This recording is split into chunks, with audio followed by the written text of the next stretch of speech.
दोस्तों, अमेरिकी बाजार जो कभी सिर्फ विदेशी ब्रांड्स का गढ़ माना जाता था, अब वहां भारतीय प्रोडक्ट्स की गूंज सुनाई दे रही है। और यह सिर्फ शुरुआत है, क्योंकि ताजा अनुमानों के मुताबिक 2025 से 26 तक भारत अमेरिका में 1 लाख करोड़ डॉलर का एक्सपोर्ट कर सकता है, और वो भी उन सेक्टर्स में जहां अब तक विदेशी दबदबा था, जहां technology, pharma, textile, electronics, auto parts, इन सब में भारत अब ग्लोबल प्लेयर बनकर उभर रहा है। और सबसे बड़ी बात, अब ट्रंप के पुराने टैरिफ भी भारत की रफ्तार को नहीं रोक पाएंगे। और अब दुनिया की सबसे बड़ी इकोनॉमी में भारत की पकड़ मजबूत होती जा रही है। पूरी डेवलपमेंट क्या है, आइए समझते हैं आज की इस वीडियो में। लेकिन आगे बढ़ने से पहले इस वीडियो को लाइक करके चैनल को सब्सक्राइब करें। दरअसल अमेरिकी बाजार में भारत की पकड़ लगातार मजबूत हो रही है, और दुनिया अब भारत को एक भरोसेमंद मैन्युफैक्चरिंग हब के तौर पर देखने लगी है।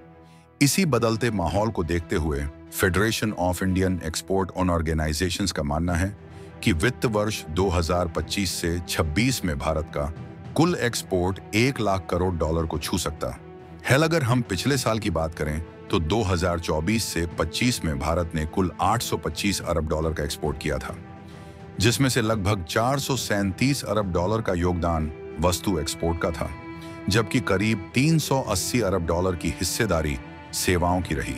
जबकि फियो के अध्यक्ष एस डेसी रल्हन ने हाल ही में बताया कि अमेरिका से मिलने वाले कई बड़े एक्सपोर्ट ऑर्डर जो पहले चीन को जाते थे, अब धीरे धीरे भारत की तरफ शिफ्ट हो रहे हैं। सिर्फ इतना ही नहीं, अमेरिकी कंपनियां चीन और वियतनाम को छोड़कर अब भारत में मैन्युफैक्चरिंग यूनिट्स लगाने पर काम कर रही हैं। और इस बदलाव की एक बड़ी वजह है अमेरिकी सरकार की टैरिफ नीति, जिसकी वजह से अमेरिकी कंपनियों को चीन और वियतनाम में लागत ज्यादा आ रही है।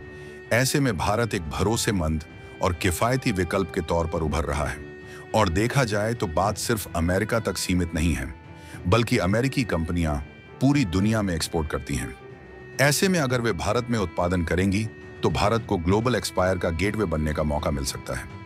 गौर करने वाली बात यह है कि अमेरिका में मैन्युफैक्चरिंग करना महंगा सौदा बनता जा रहा है, क्योंकि वहां की श्रम लागत काफी ज्यादा है। यही वजह है कि अमेरिकी कंपनियां अब भारत जैसे देशों में निर्माण करवाने की तरफ रुख कर रही हैं। और भारत के लिए ये एक सुनहरा मौका है, क्योंकि अभी माहौल पूरी तरह से अनुकूल है। और देखा जाए तो अमेरिका ने भारत पर सिर्फ 10% का शुल्क लगाया है, जबकि चीन और वियतनाम पर टैक्स भारत से कहीं ज्यादा है। इसके अलावा अमेरिका और भारत के बीच एक द्विपक्षीय व्यापार समझौते को लेकर बातचीत भी जारी है। वहीं चीन और वियतनाम के साथ अमेरिका का कोई ऐसा व्यापार समझौता नहीं हो रहा है जिससे भारत को और बढ़त मिल रही है।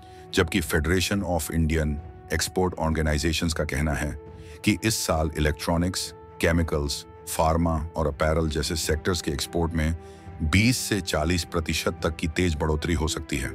लेकिन देखा जाए तो चालू वित्त वर्ष में भारत का इलेक्ट्रॉनिक्स एक्सपोर्ट तेजी से बढ़कर 60 अरब डॉलर तक पहुंच सकता है, जबकि पिछले साल यानी 2024 से 25 में ये आंकड़ा 44 अरब डॉलर पर था। सिर्फ इलेक्ट्रॉनिक्स ही नहीं, अन्य सेक्टर्स में भी जबरदस्त उछाल देखने को मिल सकता है, जहां केमिकल्स का एक्सपोर्ट इस साल 40 अरब डॉलर तक पहुंच सकता है, जबकि अपैरल यानी कपड़ों के सेक्टर में 25 अरब डॉलर तक का एक्सपोर्ट संभव है। वहीं फार्मा इंडस्ट्री, जो भारत की सबसे मजबूत ताकतों में से एक है, उसका एक्सपोर्ट 30 अरब डॉलर तक जाने की उम्मीद है। लेकिन हैरानी वाली बात यह है कि इस बार सिर्फ इंडस्ट्री और टेक नहीं, खेती किसानी भी एक्सपोर्ट में कमाल दिखाने वाली है, क्योंकि चालू वित्त वर्ष में भारत का कृषि एक्सपोर्ट बढ़कर 55 अरब डॉलर तक पहुंच सकता है। हालांकि यह भी माना जा रहा है कि यह वृद्धि काफी हद तक अच्छे मानसून पर निर्भर करेगी। अगर मौसम ने साथ दिया तो भारत का एग्रीकल्चर सेक्टर भी एक्सपोर्ट के नए रिकॉर्ड बना सकता है। वहीं federation of Indian export organisations का यह भी कहना है कि चालू साल में वस्तुओं के इंपोर्ट में भी करीब 8% की बढ़ोतरी हो सकती है। और देखा जाए तो भारत को अब न अमेरिका के टैरिफ का डर है, न ही पाकिस्तान से तनाव का असर, क्योंकि भारत की अर्थव्यवस्था अपनी रफ्तार से दौड़ रही है। दरअसल भारतीय रिजर्व बैंक की ताजा सालाना रिपोर्ट ने साफ कर दिया है कि भारत की इकोनॉमी पर इन बाहरी झटकों का कोई खास असर नहीं पड़ने वाला।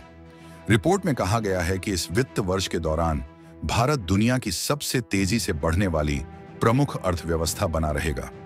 ऐसे में आरबीआई की इस पुष्टि ने यह साफ कर दिया है कि अब भारत सिर्फ दुनिया की बड़ी अर्थव्यवस्थाओं की कतार में खड़ा नहीं, बल्कि आगे चलने को तैयार है। और देखा जाए तो आरबीआई का यह अनुमान ऐसे वक्त में आया है जब भारत की वास्तविक सकल घरेलू उत्पाद की वृद्धि 2024 से 25 में 6.5% तक कम हो गई है। वहीं ग्लोबल इकोनॉमी की बात करें तो आरबीआई की रिपोर्ट में कहा गया है कि यह 2025 में 2.8% और 2026 में 3% की दर से बढ़ेगी। इसके अलावा आरबीआई का कहना है कि चालू वित्तीय वर्ष में भारत की इकोनॉमी के लिए संभावनाएं बेहद आशाजनक हैं और इसकी कई ठोस वजहें हैं। सबसे पहले बात करें तो कंज्यूमर डिमांड में सुधार हो रहा है, यानी लोग ज्यादा खर्च करने लगे हैं, जो बाजार को रफ्तार देता है।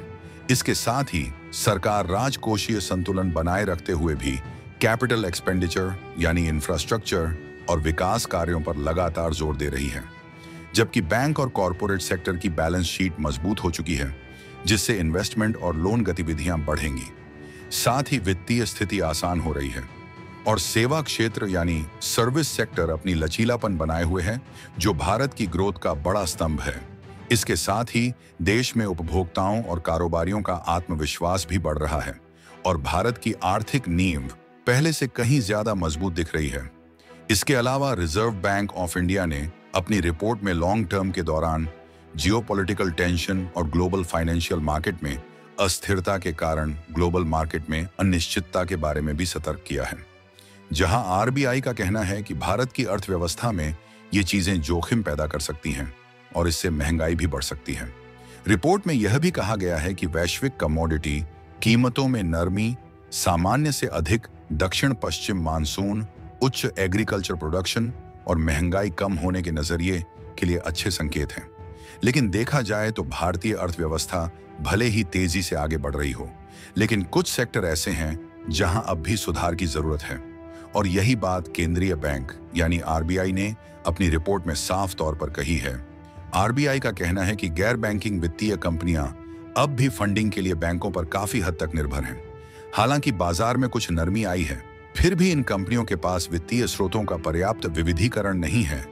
इससे ये बात सामने आती है कि एनबीएफसी सेक्टर को अपने फंडिंग मॉडल को और व्यापक और स्थिर बनाने की जरूरत है। अच्छी खबर यह है कि आरबीआई को उम्मीद है कि आने वाले समय में इस फाइनेंशियल इंफ्रास्ट्रक्चर में सुधार होगा, जिससे इन कंपनियों को ज्यादा विकल्प और ज्यादा लचीलापन मिलेगा। ऐसे में चारों तरफ से भारत के लिए अच्छी खबरें आ रही हैं। बात चाहे आरबीआई की हो या अमेरिका को एक्सपोर्ट की, भारत तेजी से आगे बढ़ रहा है और इसको लेकर आपकी राय क्या है, कमेंट बॉक्स में बताएं और इस वीडियो को लाइक करके चैनल को सब्सक्राइब करें। साथ ही बेल आइकन को ऑल पर सेलेक्ट करें। जय हिंद, जय भारत।